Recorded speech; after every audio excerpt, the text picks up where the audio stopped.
ढेर दिन से सपोर्ट नहीं कर मिला, का हिम्मत तोड़ दी। कमेंट को के बतावलो का वीडियो बनावल छोड़ दी। चले एक काम कर, 200 रुपए दे और 50 रुपए काट ओवर एक्टिंग के वजह।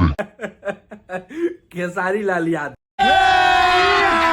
अभी मजा आएगा ना भीड़। मान गनी कि तू उहे रहब, एकरे के कहल जाला कि मोती भर भस।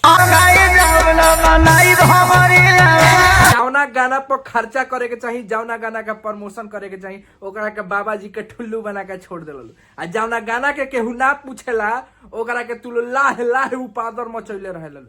एको जना केहू के प्रमोशन कैला सा नहीं, अभी और सुनिए। आप बहुत जबरदस्त गाए हैं, मतलब कि हाँ मान गए कि आपके अंदर एंटरटेनमेंट वाला, जो एंटरटेनर वाला क्वालिटी है वो है।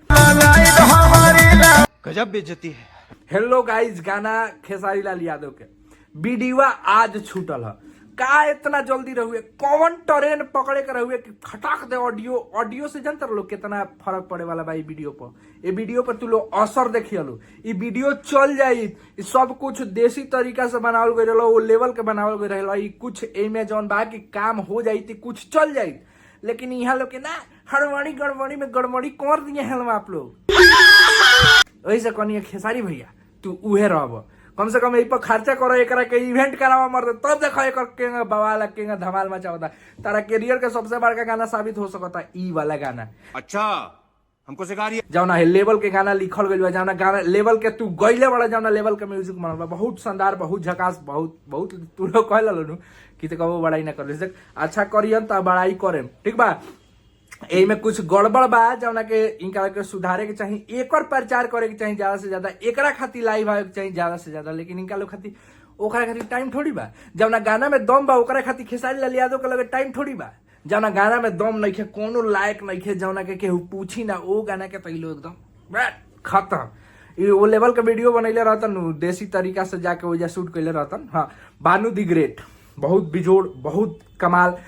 जौन भी टीम में शूट कैले बा, जौन भी काम कैले बा, बहुत कमाल, बहुत बिजोड़, शानदार, जबरदस्त, जिंदाबाद, एकदम बवाल गाना जौन बा कि खेसारी लाल यादव के खेसारी म्यूजिक वर्ल्ड पर रिलीज भइल बा। तो जाके देख लो, बवाल धमाल कमाल मचाओ लो, ठीक बा।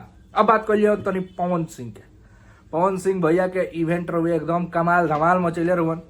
अगर बात कल जाओ गाना में के बाजी मरले बा, मैं बहुत लोग कहते हैं कि के बाजी मरले बा, तो अगर देखल जाओ तो खेसारी लाल यादव के गाना जौन बा कि यही बना के छोड़ देवे लो, ठीक बा।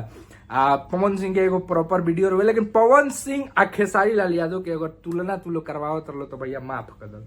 कहा से कि पवन सिंह आ खेसारी लाल यादव के कोनो तुलने नहीं है। पवन सिंह कहाँ, खेसारी लाल यादव कहाँ। अब पवन सिंह सीनियर है, खेसारी लाल यादव जूनियर, तो खेसारी लाल यादव के परिणाम करे के चाहिए पवन सिंह के। पवन सिंह कितनो रही तो पवन सिंह रही, खेसारी कितनो रही तो खेसारी रही।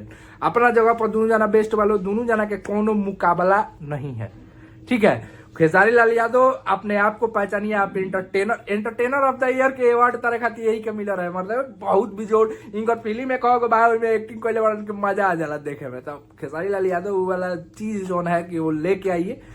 जो ये गाना है बहुत जबरदस्त, बहुत कमाल गाना है। आपका गायकी का तो इस टाइप के गायकी का कोई जोड़ा नहीं है भाई, केहू ना गा पाई। हेलो गाइस, अपना बनाए हमारी लावा, कमेंट करा लो, का हिम्मत तोड़ दी, वीडियो बनावल छोड़ दी। बहुत बिजोड़ गाना जो बा कि आइल बा, ठीक है। फूल है गुलाब का, सुगंध लीजिए, बेटा हूँ गरीब का, सपोर्ट कीजिए। तरीका है भीख मांगने का।